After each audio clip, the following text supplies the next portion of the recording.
Racism in the anime community makes no sense. This is by Q Just Yappin. Let's see what he's cooking. When you get isekai'd into this world, you don't have a choice as to what class you are. Some of us pop in as a mage, some of us pop up as a brawler. Me, I ended up as black. As you all probably know by now, this class is a pretty controversial one. Some might even say that it has the highest difficulty level out of all the classes. But it's so crazy South Park did that. It was funny as hell, but crazy. Despite all of these things, I love being black.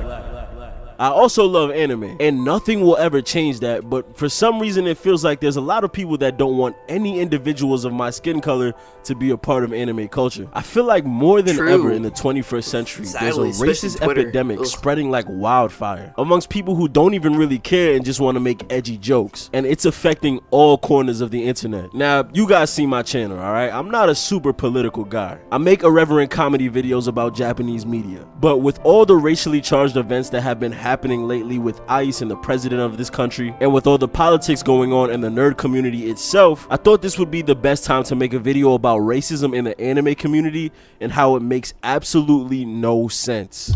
It's because people are stupid. There's one moment that I remember vividly to this day. I was sitting on the couch in my living room watching Naruto Shippuden, and my dad walks by and makes a comment. "Why do you watch all of these whitewashed cartoons? I've never seen you watch anything with black people in it." And to that I respond, "These characters aren't white, they're Japanese." At this point when I said this, Naruto himself was on the screen, which gave this guy the perfect ammo. He says to me, "There's no way you're gonna tell me a character with blonde hair and blue eyes is Japanese." And at that point, I was stuck. Little 14-year-old me didn't know how to respond to that. Comments like that made me think of how black people were depicted in Japanese media in the 90s, where rather than just being a regular character with black skin, they were more like caricatures of what the mangaka thought black people looked like. The most famous examples are characters like Staff Master Black, Mr. Popo, and Choco Love McDonald. What the fuck is that name? They all kind of had the same features: black skin and comically large lips. Now, there's no secret that black people in the real world have larger features, but I think it's more so the big ass lips that piss people off. It was way too reminiscent of the classic blackface. Now, do I believe these mangaka are inherently racist? No. Back then, the population of black people in Japan was lower than my credit score, not even reaching the thousands. Also, social media wasn't as big of a thing as it is now, so a Japanese person could probably go their entire life without seeing a black person. So I want to give them the benefit of the doubt and say that it wasn't necessarily racism,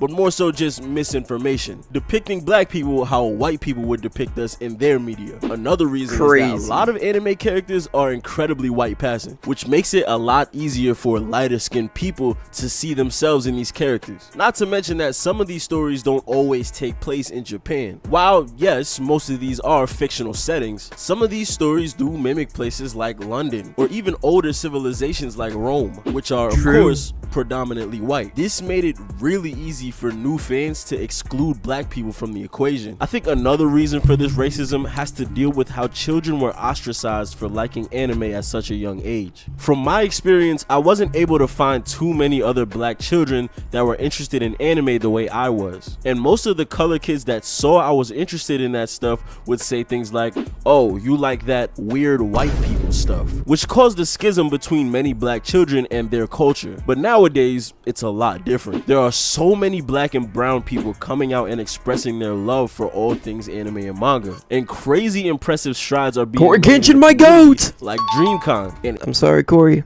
I couldn't get the book. I'm broke.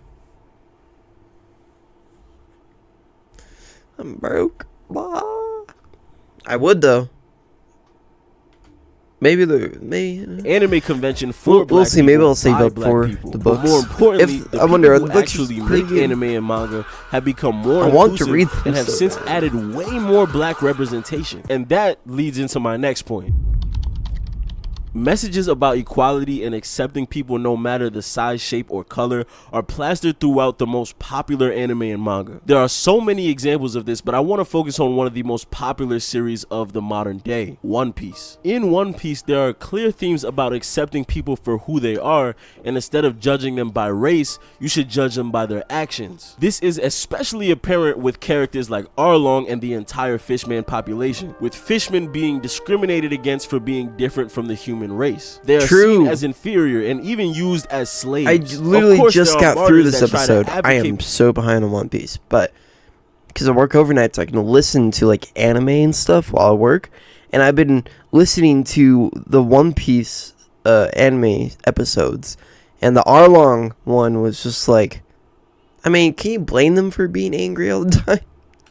for fishmen and mend the relationship with humans like Queen Otahime or Fisher Tiger, but they're ultimately killed for their progressive behavior. And as this hate persists, it indoctrinates the youth like Arlong and Hody Jones to become products of the racism that plagued their country, retaliating against humans in any way they can. The most important part of this is that the way Eiichiro writes this is to clearly show that racism, bigotry, and hating people because of something they cannot control is wrong and evil. This is shown by Luffy, the main character, not only defeating racism on the fishman side, but the human side as well. And remember, One Piece is one of the most popular stories in the history of stories. And yet there are people that will partake in this racist behavior and still be fans of One Piece. If Luffy existed in real life, y'all would get the Charlos treatment. Not to mention that these themes are also plastered in almost every other anime story, like Attack on Titan, Naruto, Jujutsu Kaisen Modulo, Full Metal Alchemist, Beastars, Code Geass, Carbonary of the Iron Fortress. That time I got reincarnated. Bro,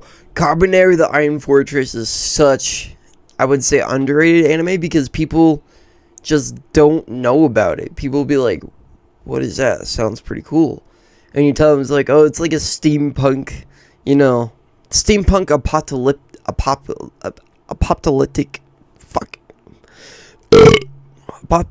theme, and it's just so cool. It made me cry though. A lot of anime, I can't watch sad anime. It's why I like isekais, even though sometimes isekais make me cry. But God, it was so sad. As a slime, Maggie, Black Clover, Mobile Suit Gundam.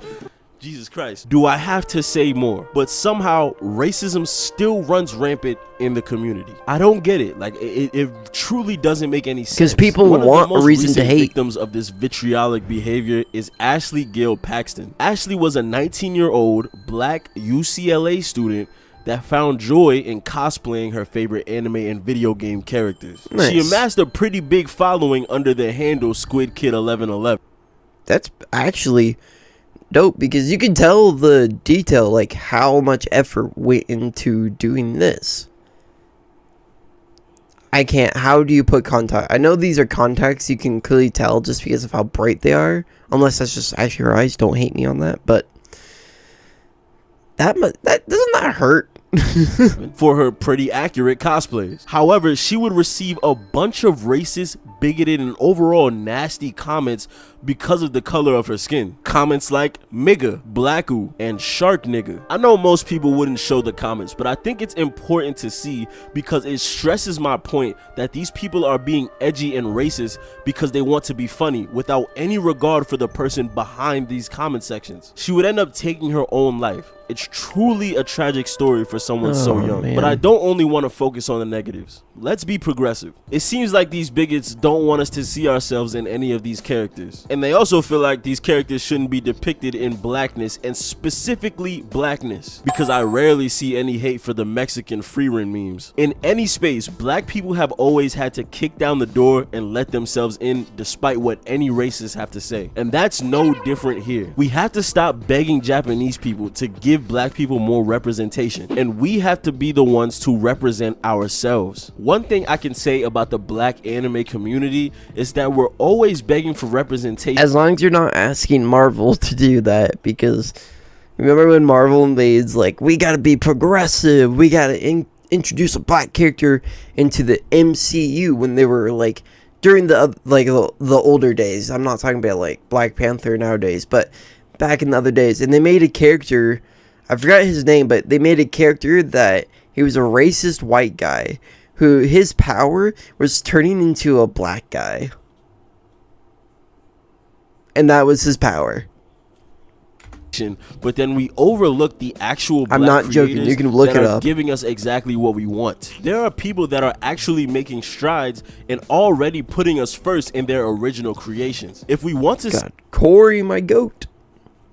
Corey. See more representation, the best way to get it is to make it ourselves. And even when they hate on that, that just exposes them for being extra evil and racist. Fuck them niggas, we ball. Go support professional stories like Half Is More by Yoko Fujimi, who is actually a mixed race black and Japanese mangaka. Go support stories like Clock Striker and Apple Black, both written by black authors. Frederick L. Jones and White Manga. Very ironic name choice, but I promise he's black. There's even smaller creators that create amazing colored manga. Ruthless Render by DD Mark, Golden Mist by Red F Manga, and even me with Crystal Wars, link in the description. At the end of the day, we have to be the change that we want to see. Because no matter how much it doesn't make sense for people to be racist in this community, that's always gonna persist against black people. With everything that's going on, us black nerds have to band together. That's why we have to support things like RDC and DreamCon. We have to support the indie mangaka that are representing us in their works. And we also have to support the actual professional Japanese mangaka like Kei Urana that puts tons of black characters in their work. As long as we continue to band together,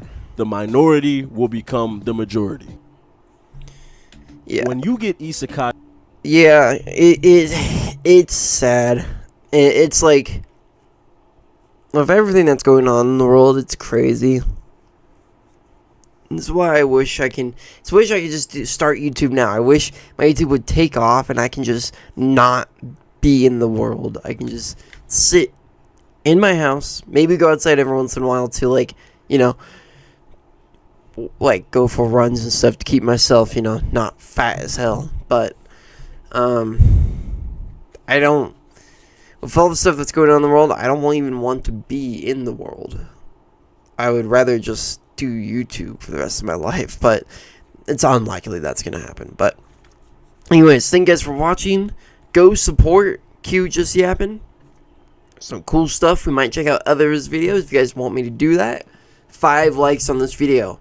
That's a big jump for this video. 5 likes and I'll do another video. Alright, see you in the next one.